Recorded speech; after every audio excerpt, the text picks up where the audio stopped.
Hello and welcome to another edition of Kryptonite. I'm Colton and today I'm with Leo. How you doing today, Leo? Oh, very well, Colton. So, welcome back to everybody to Kryptonite channel, and today we talk about the graph.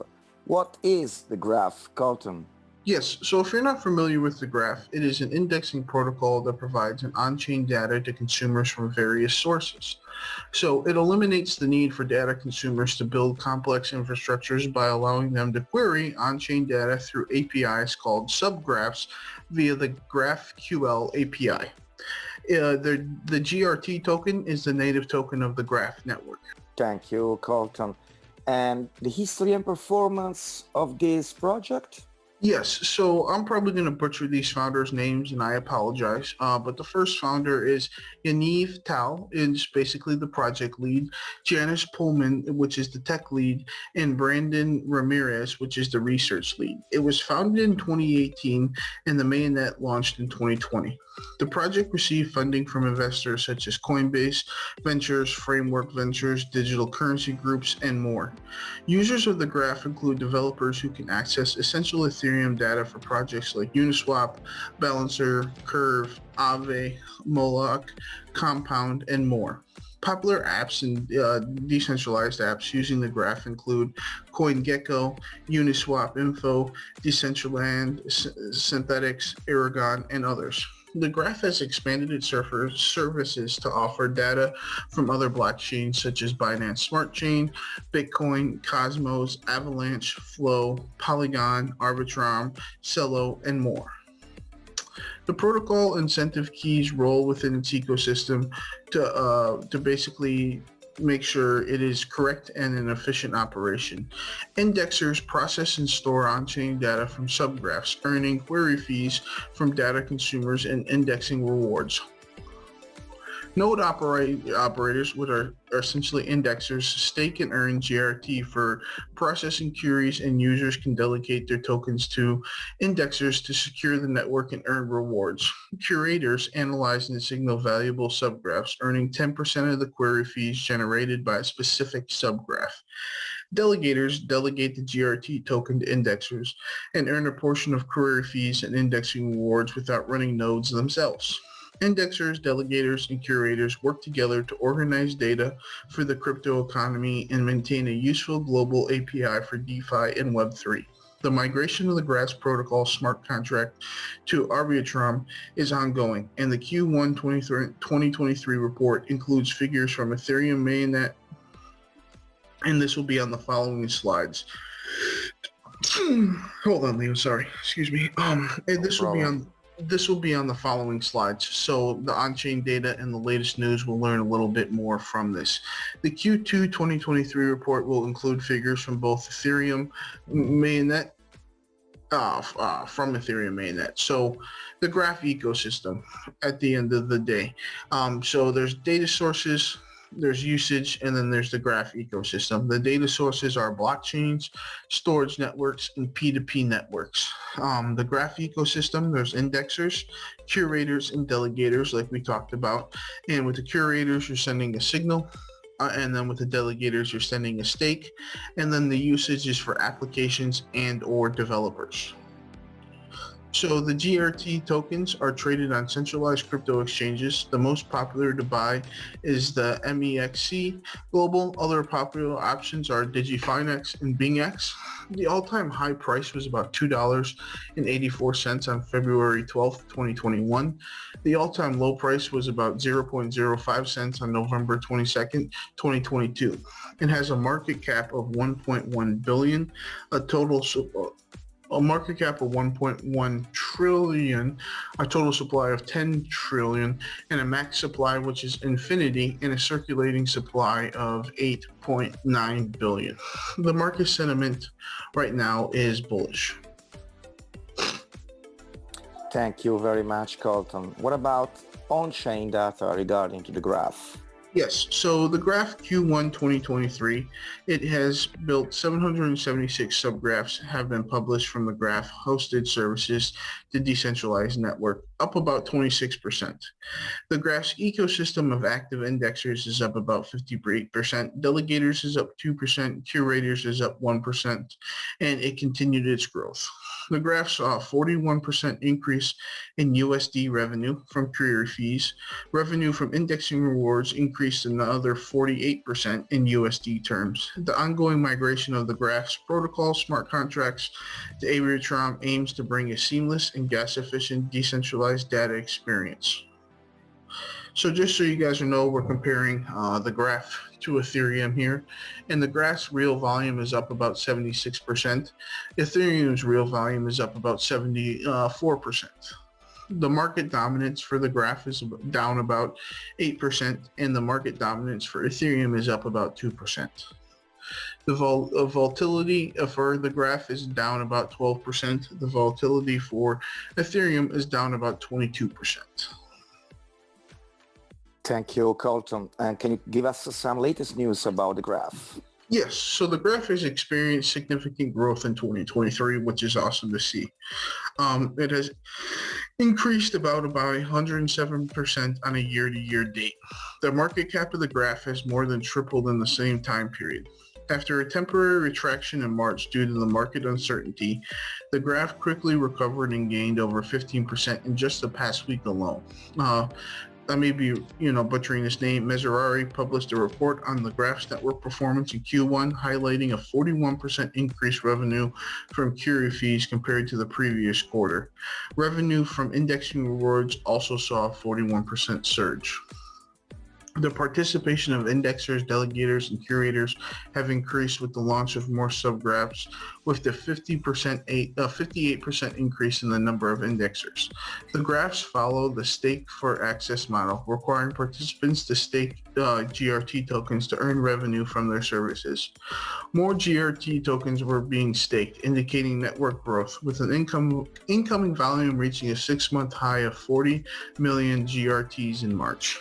The supply of GRT tokens on exchange has significantly decreased since mid-March, which equals a bullish sentiment. The MVRV ratio entered positive territory.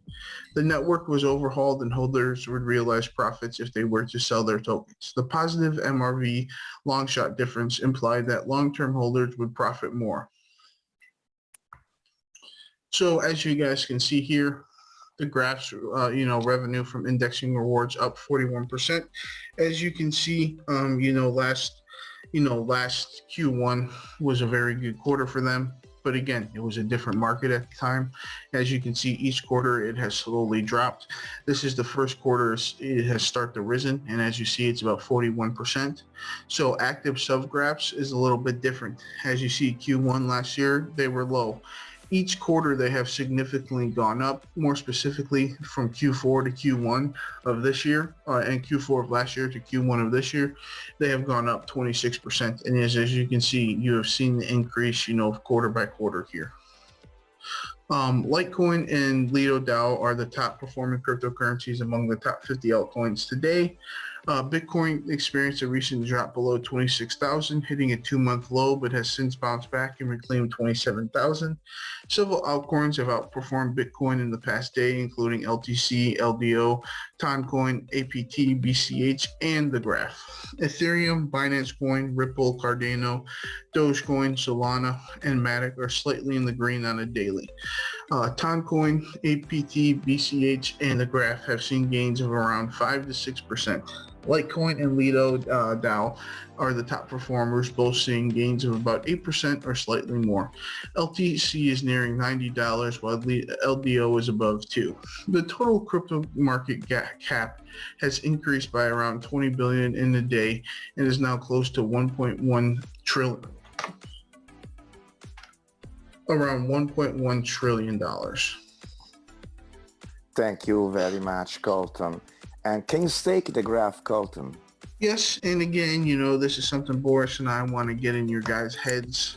is it really worth the 0.87% or even 7% on Binance to stake? Well, that's up to you guys, but as you guys are aware, it's a very dangerous game you're playing by keeping your stuff on a centralized exchange at the end of the day. The more the merrier to you if you guys want to, but there is a very, very big risk of doing that. And below you can see the best APY, the type, and the duration. But again, is it really worth, the 0.87% or even 7% with the chance of losing your entire portfolio for the graph? But again, that's your decision to make. Please keep that in mind. But here are some numbers for you guys so you guys can take a look and if you possibly want to stake. So the graph network, it's basically delegators. So network participants who stake the graph tokens to indexers. Delegators cannot be penalized for bad behavior, but they are subject to a 0.5% tax on their delegation to discourage poor decision making. When delegating, 0.5% of the delegated amount is automatically burned as a fee. Delegators should calculate their potential returns by considering the time it takes to earn back the 0.5% tax on their delegation. Undelegating tokens has a 28-day unbonding period during which the tokens cannot be transferred and no rewards can be earned. Choosing a trustworthy and competent indexer is crucial, as undelegating will result in missed opportunities to earn rewards. The indexing reward cut is the portion of rewards that the indexer keeps, with the remaining portion given to delegators. So the query fee cut functions similarly to the indexing reward cut, but specifically applies to returns from query fees collected by the indexer. Initially, returns from query fees are small compared to indexing rewards, but it is important to monitor their network for when query fees become more significant. Thank you, Colton. And what about the price prediction regarding to the graph in the next few years? Yeah, again, realistically here, Leo, again, in a perfect world, utopia, whatever you want to call it, we should see a 15x by 2030, no problem. And again, that may be a little bit conservative too as well. But with every external factor going on, it makes sense to be a little bit conservative. And Tech News Leader, Digital Coin Price, and Price Prediction all kind of are on the same page in 2024. We're going to see anywhere from about 27 cents to 29 cents. In 2026, we're going to see anywhere between 51 cents to about 55 cents. In 2028, we're going to see about 62 cents to about $1.07. And in 2030, we should see about $1.29 to about $2.23. And again, I think this project is probably one that has serious potential to explode, just because it's about crypto and about how it has to do with, different data, different information about cryptocurrency coins at the end of the day. There's a lot of sources out there. There's a lot of bad information out there, especially if you're brand new to the market, have no clue where to start. You could lose a lot of money. You could lose money fast, etc. So, this has the potential. I just think as crypto gets more adopted by certain generations out there that are currently not investing in crypto, I think it will do very, very well. But it's kind of like the internet back in the days. There were so many people against the internet saying it wouldn't last, it wouldn't be here. But with crypto, I think it's still kind of the same. I think it's, history repeating itself in terms of so many people are against it. So many people don't know what it is. But as time goes on, as you see the internet now, you can't go a day, most people can't go a day without internet. Yes, there's certain people, certain demographics that can do it. But realistically, most people use, use internet every day, all day long, no matter what they're doing, their cell phone, at home watching TV, even your lights now. If you got a light bulb, you got a smart bulb, it's running on Wi-Fi. So, essentially, I think as crypto becomes more accepted, you could see, tools like the graph easily explode. But from my side today, Leo, that's all I really have. Please don't forget to like and subscribe to the channel. But from my side, that's it today. Thank you so much, Leo. Thank you very much, Colton. And thank you all. And see you for our next Crypto Night video. I hope this video helps. Thank you for watching. Have a good day. If you haven't already, please subscribe to our channel, and if you like the video at the end, click on the thumbs up.